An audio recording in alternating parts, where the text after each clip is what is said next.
Hi, I'm Matthew Kelly, and welcome back to Radical and Relevant, where each day we take a few minutes together to reflect on the gospel of Jesus. Today's reading is from the Gospel of Luke, chapter 4, verses 16 through 30. Jesus came to Nazareth, where he had been brought up, and he went to the synagogue, as his custom was on the Sabbath day, and he stood up to read.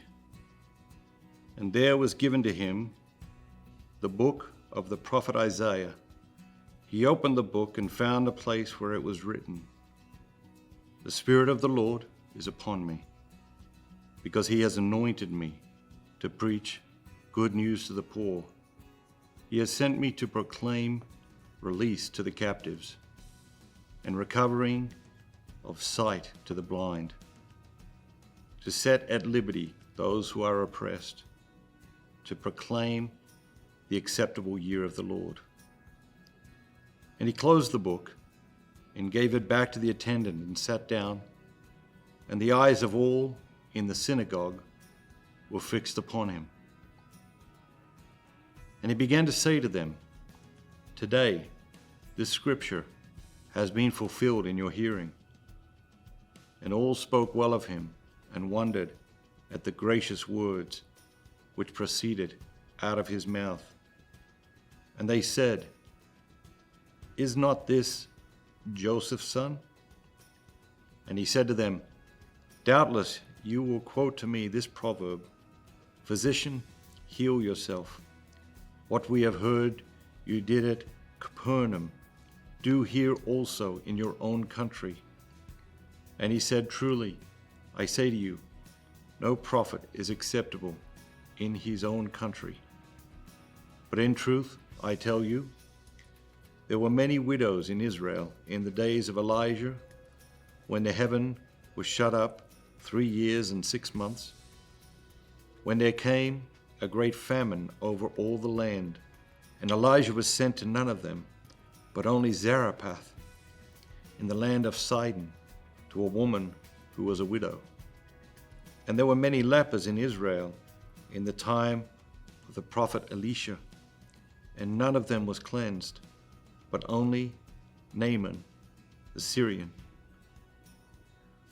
When they heard this, all in the synagogue were filled with wrath, and they rose up and put him out of the city and led him to the top of a hill on which the city was built, so that they might throw him down headlong. But passing through their midst, he went away. What is it that jumps out at you today?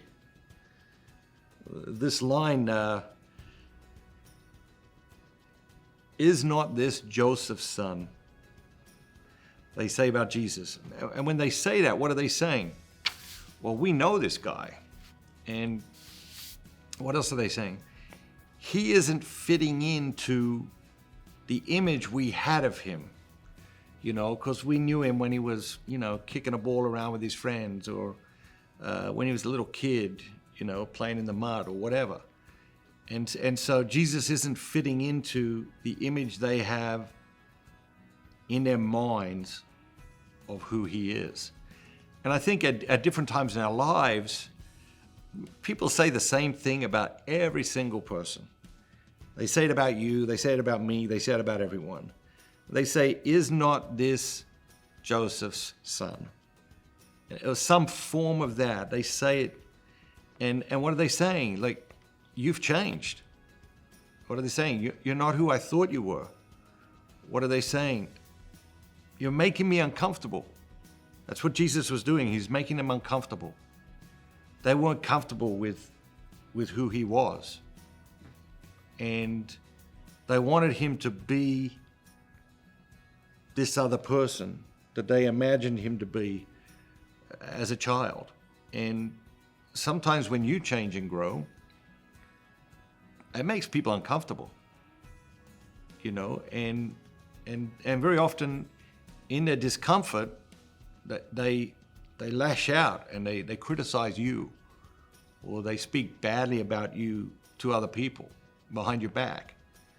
But what's really happening is your change is challenging them to change. It's calling them to change.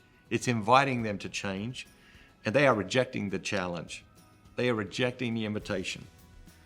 And that's why so many of us, when we really start to live our faith seriously, we lose friends.